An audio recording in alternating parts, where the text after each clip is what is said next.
అమ్మా ఎలా అనిపిస్తుంది ఈ రోజు పవన్ కళ్యాణ్ గారి ఇంటి వద్ద ఉన్నాం, చాలా కోలాల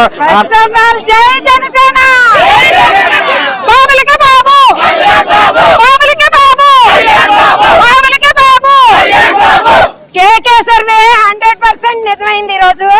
కాకపోతే ఎలక్షన్ అయిన దగ్గర నుంచి ఒకటే టెన్షన్ పెట్టారు వాళ్ళు. ఆర్ఆర్ మస్తాన్ గారు ఈ సందర్భంగా ఏం చెప్పారంటే, మేము మా సర్వే నిజం కాకపోతే మా సంస్థ మూసేసుకుంటా అన్నారు.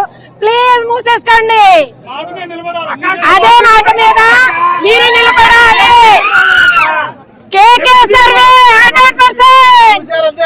ఈ సందర్భంగా నేను గీతక్కకి ఒకటే మెసేజ్ ఇస్తున్నాను. గీతక్క, మీరు పిఠాపురం గ్రామ వాస్తవ్యాలు కాకపోతే ఇక్కడే చనిపోతాను, ఇంత పసుపు కుంకుమ పెట్టి పంపించండి అని అడిగేవు. మేమంత మూర్ఖులం కాదు, ఎవరి చావు మేము కోరుకోలేదు. కేవలం కూటమి నెగ్గాలి, కళ్యాణ్ బాబుకి విజయం తథ్యం. అలాగే కళ్యాణ్ బాబుని పిఠాపురం నుంచే నెగ్గించుకోవాలనుకున్నాం. మీకు ఇంకో విషయం చెప్పాలంటే మాది సామర్లకోట, కానీ మా టీం చిత్రాల్లో పనిచేస్తుంది. జై జనసేన. ఇంకొక విషయం చెప్పాలనుకుంటున్నాను. గీతక్క, మీరు ఒకటే చేశారు, చాలా తప్పు, అది చాలా బాధ అనిపించింది. ఏంటంటే ఒక వ్యక్తి, ఒక ఓటరు బూత్ లోకి కండువా తీసుకెళ్లాడు, తీయించేసావు. ఇది ఇప్పుడే మేము అసెంబ్లీలో నిలబెట్టాం.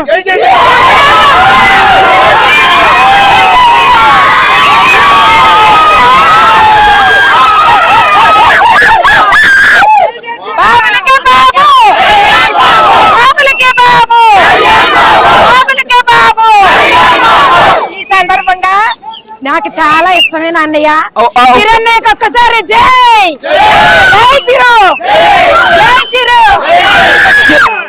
పేరున మెగాస్టార్ చిరంజీవి గారు కూడా ఒక ₹1 కోటి వరకు ఆయన కూడా, అదేంటి ఎలక్షన్స్ కి ముందు కూడా ఆయన 5 కోట్లు, సారీ 5 కోట్ల రూపాయలు తమ్ముడి మీద ఉన్నటువంటి ప్రేమతో ఇవ్వడం జరిగింది. ఆయన ఆశీర్వాదం ఈ రోజు ఎంతమంది గెలవడం జరిగింది. చిరంజీవి గాని, వారి కుటుంబ సభ్యులు గాని, అభిమానులు గాని ప్రతి ఒక్కరూ ఈ యజ్ఞంలో పాల్గొన్నారు.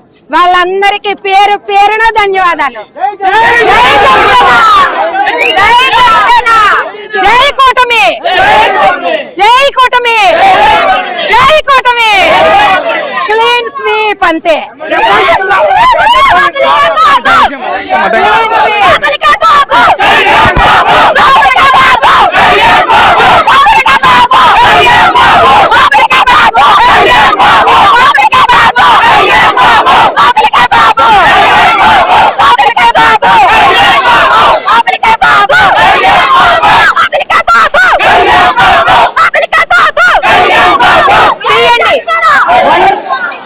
తీయండి తుండుగొడ్లు, వేయండి బుధన్న, పదండి అసెంబ్లీకి. జై జనసేన. తీయండి.